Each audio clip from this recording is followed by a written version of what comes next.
So, welcome back, viewers, to the Rhetoric channel, to the Rhetoric Room. Good morning. I am Gaurav Kumar Devghariya. पहले हम लोगों ने discuss किया था कुछ इम्पॉर्टेंट चैप्टर्स इंग्लिश के क्लास 10 सीबीएसई के। जो चैप्टर 1 था the letter to God by GL Fuentes. Second chapter था I think it was a long walk to freedom by Nelson Mandela. जो कि थर्ड चैप्टर जो था हमारा वो पार्ट 1 पार्ट 2 में डिवाइडेड था, जो कि हमने डिस्कस किया था। दो ऑथर्स ने लिखा हुआ था। वो स्टोरी बेसिकली करेज के बारे में थी, faith, believe and courage and sometimes believe in mysterious things, उसके बारे में थी। आज हम डिस्कस करेंगे chapter 4 class 10 CBSE from the diary of N A Frank. आज हम जा रहे हैं चैप्टर 4 डिस्कस करने के लिए। तो अगर आपको मेरा कंटेंट पसंद आए तो प्लीज़ लाइक शेयर सब्सक्राइब करना ना भूलें। अपने दोस्तों को भी रिकमेंड करें, क्योंकि बोर्ड एग्ज़ाम्स जो है नियर हैं और हम सभी को ऐसा लगता है, हमें भी पहले लगता था नोटबुक से टेक्स्ट बुक से कौन पढ़ना चाहता है। हमें अगर ऑनलाइन कोई रिसोर्स मिल जाए तो उससे हमें बेस्ट अंडरस्टैंडिंग होगी, क्योंकि एक बार अगर हम समझ जाएंगे तो हम बिल्कुल उसे ईजिली अपने लैंग्वेज में लिख सकते हैं। टू द कंसेप्ट के इधर उधर नहीं, बिल्कुल टू द कंसेप्ट अपनी लैंग्वेज में। ट्रांसलेशन अच्छी होनी चाहिए, बिल्कुल हम लिख सकते हैं। तो मैं यहाँ पर हूँ आपको ईजिली समझाने के लिए। तो चलिए शुरू करते हैं। Chapter 4 Class 10 CBSE from the Diary of Anne Frank. Let's get started. This chapter is an extract from the diary of Anne Frank, a Jewish girl who lived in hiding during World War II to escape Nazi persecution. ये chapter जो है ये एक अंश लिया हुआ है, जैसा कि हमने चैप्टर 2 में पढ़ा था the long walk to freedom में, कि लॉन्ग वॉक टू फ्रीडम जो है वहाँ से जो नेल्सन मंडेला की ऑटोबायोग्राफी है वहाँ से एक एक्सट्रैक्ट लिया गया था, लॉन्ग वॉक टू फ्रीडम। वैसे ये भी जो from the diary of N A Frank है, यहाँ से भी एक्सट्रैक्ट लिया गया। ये चैप्टर जो है ये एक्सट्रैक्ट है from the diary of N A Frank, a Jewish girl. ये गर्ल जो है जेविश गर्ल है, हु लिव्ड इन हाइडिंग, जो कि छुप करके रह रही थी। किस वक्त? वर्ल्ड वॉर 2 के समय। क्यों छिप करके रह रही थी? To escape Nazi persecution. जो नाजी था, जो एडोल्फ हिटलर था, जो नाजी नेशनलिस्ट था, वो उन लोगों से डर करके, नाजिज्म को जो प्रमोट करता था उन लोगों से डर करके, और जीविश को वो बिल्कुल देखना नहीं चाहता था। और ये गर्ल क्योंकि जीविश थी तो ये ऑब्वियसली नाजीज़ की दुश्मन थी, इसीलिए ये छुप करके रह रही थी वर्ल्ड वॉर 2 में। एन्ने begins her diary by explaining that she has no true friend. एन्ने अपनी डायरी स्टार्ट करती है, उसमें एन्ने लिखती है कि उसके पास कोई भी दोस्त नहीं है, कोई भी ट्रू फ्रेंड नहीं है। So she decides to write her diary whom she names Kitty. तो वो डिसाइड करती है वो एक डायरी लिखना स्टार्ट करेगी जिसका नाम होगा किटी। किटी मैंने हाईलाइट कर रखा है, आप ये चीज़ नोट कर लो। किटी जो है एने फ्रैंक की डायरी का नाम है। ये क्वेश्चन में पूछ सकता है या मल्टीपल चॉइस क्वेश्चन 1 मार्क्स में पूछ सकता है। She briefly describes her family, school life and the circumstances that forced them into hiding in Amsterdam. वो बहुत ही ब्रीफली डिस्क्राइब करती है, बहुत ही कम शब्दों में डिस्क्राइब करती है अपने परिवार को, अपने स्कूल लाइफ के बारे में, और उस वक्त क्या सिचुएशंस थी जो कि फोर्स किया, जिस चीज़ ने फोर्स किया उसे, that forced them into hiding in Amsterdam, जो कि फोर्स किया उन लोगों को कहाँ छुपने के लिए? एम्स्टरडैम में। एम्स्टरडैम कहाँ है? एम्स्टरडैम अमेरिका में है, ठीक है। उन लोगों को फोर्स किया। The main incident in the lesson takes place in Anne's classroom. इस डायरी में जो सबसे इम्पॉर्टेंट इंसिडेंट है वो क्या है? The lesson takes place in Anne's classroom. जो एने की क्लासरूम में हुई है इंसिडेंट, वो सबसे इम्पॉर्टेंट है इस चैप्टर में। क्या हुआ है एने के क्लासरूम में? हर टीचर मिस्टर किसिंग। मैंने यहाँ पर मिस्टर टीचर का भी नाम हाईलाइट कर लिया। आप लोगों ने ध्यान रखना है बिल्कुल। यहाँ पे ध्यान से आप लोग ये कर लेना, नोट डाउन कर लेना। अगर चाहो तो वीडियो पॉज कर करके जो वर्ड्स मैंने हाईलाइट किया है वो नोट डाउन कर लेना अपने नोटबुक में। हर टीचर मिस्टर किसिंग, उसकी टीचर का, एने फ्रैंक की टीचर का नाम था मिस्टर किसिंग। मिस्टर किसिंग जो है often scolds her for talking too much. Mister Keesing जो है अक्सर बहुत ही डांटा करते थे एने को, क्योंकि वो क्लासरूम में बहुत बात करती थी, एने जो है, एने फ्रैंक जो है बहुत बातूनी थी, क्लासरूम में बहुत बात करती थी, इसके वजह से एने फ्रैंक के जो टीचर है वो उसे डांटा करते थे। As punishment he asks her to write essays on different topics, और क्योंकि वो इतना बात करती थी तो एने फ्रैंक के जो टीचर हैं वो ऑफ कोर्स उसे पनिशमेंट देंगे। टीचर की बिहेवियर हम सब जानते हैं। तो टीचर ने उसे पनिश किया, और टीचर पनिशमेंट में क्या देते थे उसे? As punishment he asks her to write essays on different topics. Punishment के तौर पे मिस्टर किसिंग ने एने को क्या कहा? एसे लिखने को कहा, निबंध लिखने को कहा अलग अलग टॉपिक्स पे। Anne cleverly uses her writing skills and sense of humour to justify her talkative nature. और एने जो है वो बहुत ही चालाक तरीके से, उसकी राइटिंग स्किल्स जो है एने की वो बहुत अच्छी थी, तो उसने अपने राइटिंग स्किल्स का यूज़ किया। और सेंस ऑफ ह्यूमर मतलब कॉमेडी टाइमिंग होती है कि जैसे आप लोगों को हंसा सको, तो उसने अपनी राइटिंग स्किल्स और सेंस ऑफ ह्यूमर का बहुत अच्छा यूज़ किया।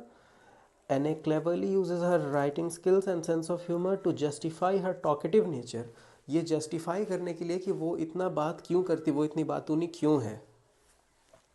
हर final essay written in the form of a poem. Anne Frank की जो फाइनल एसे है, जो उसका आखिरी निबंध है, वो एक पोएम के रूप में लिखा हुआ है। Impresses mister Keesing so much that he stops punishing her. और एने फ्रैंक का ऐसे लिखना, उसका जो है एने फ्रैंक का राइटिंग स्किल्स, उसकी जो सेंस ऑफ ह्यूमर है, उसका जस्टिफिकेशन जो है, इतना पसंद आया उसके टीचर मिस्टर किसिंग को कि वो बिल्कुल इम्प्रेस हो गए। मिस्टर किसिंग जो है बिल्कुल इम्प्रेस हो गए। Mister Keesing so much that he stops punishing her. और इतने इम्प्रेस हो गए कि उन्होंने एने फ्रैंक को पनिश करना ही बंद कर दिया, वो पनिश करना ही बंद कर दिया। सो बेसिकली ये एने फ्रैंक का कुछ चैप्टर की समरी है, ये हमें बताती है एने फ्रैंक के बारे में, उसके स्कूल लाइफ के बारे में। वो कहाँ पर छुप कर रह रहे थे। वो जेविश गर्ल थी, जेविश फैमिली से बिलोंग करती थी, और नाजी परसिक्यूशन के कारण वो एम्स्टरडेम में छुप करके रह रहे थे वर्ल्ड वॉर 2 के कारण। सो हमने ये डिस्कस किया है। अब हम आगे डिस्कस करने वाले हैं कुछ इंपॉर्टेंट क्वेश्चंस। आई होप आप लोगों को बहुत ईजिली समझ में आ रहा होगा ये टॉपिक। और अगर कुछ प्रॉब्लम आप लोगों को है तो do let me know in the comment section. और अगर आपको ये अच्छा लग रहा है, ये कंटेंट मेरा पसंद आ रहा है, तो लाइक शेयर सब्सक्राइब प्लीज़ से करें। लाइक शेयर सब्सक्राइब करना ना भूलें। तो नेक्स्ट पार्ट में हम देखते हैं कि इंपॉर्टेंट क्वेश्चंस क्या। सो व्यूअर्स, पहले पार्ट में हमने देख लिया, हमने चैप्टर पढ़ लिया फ्रॉम द डायरी ऑफ एने फ्रैंक। अब ये जो पार्ट है इसमें हम देखेंगे कुछ इंपॉर्टेंट क्वेश्चंस जो कि एग्जामिनेशन पॉइंट ऑफ व्यू से बहुत ही इंपॉर्टेंट है, और हो सकता है एग्ज़ाम में आ जाए, मैच कर जाए। तो आप अगर प्रिपेयर कर लोगे तो आपके लिए बहुत ही अच्छा है, क्योंकि जो अच्छा स्कोर करना चाहते हैं उनके मार्क्स अच्छे आ जाएंगे, जो सिर्फ पास करना चाह रहे हैं वो भी कर सकते हैं। तो बेसिकली हम स्टार्ट करते हैं, ज़्यादा वीडियो को लंबा किए बिना हम स्टार्ट करते हैं। Important question, CBSE exam oriented, very short answer questions, 1 to 2 marks. ये क्वेश्चन नंबर देखिए यहाँ पे, क्वेश्चन नंबर 1 जो है, क्वेश्चन नंबर 2 जो है, क्वेश्चन नंबर 3 जो है, क्वेश्चन नंबर 4 जो है, और क्वेश्चन नंबर 5 जो है, ये आपको बेसिकली 1 to 2 मार्क्स में पूछे जा सकते हैं। सो मैं आपसे यही आपको रिकमेंड करूँगा कि आप इसे नोट डाउन कर लो, ये बहुत ही इंपॉर्टेंट है। तो पहला क्वेश्चन हम डिस्कस करते हैं। Why did Anne Frank decide to write a diary?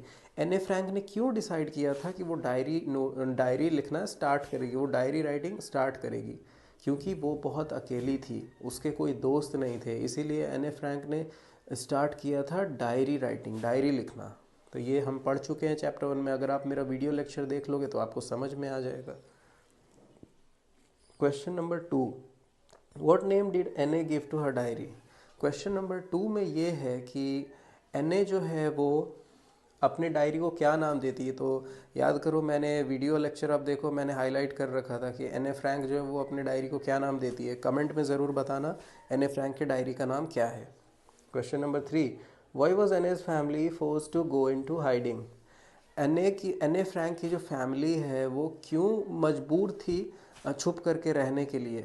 Because of Nazi persecution, because of German dictator Adolf Hitler, ये भी मैंने आपको बताया था। और ये जीविश थे, जीविश के लिए उन्होंने जीविश कैंप्स बना रखे थे जहाँ पर उनको मारा जाता था। तो उनसे बचने के लिए, जर्मन से बचने के लिए, नाजीज से बचने के लिए जो है एन ए की जो फैमिली है वो छुप करके कहाँ रह रही थी, एम्स्टर्डम में रह रही थी। Question number 5 is question number 4, who was mister Keesing, mister Keesing कौन है, तो ये भी मैंने हाईलाइट कर रखा था और मैंने आपको बताया था, याद कर लेना।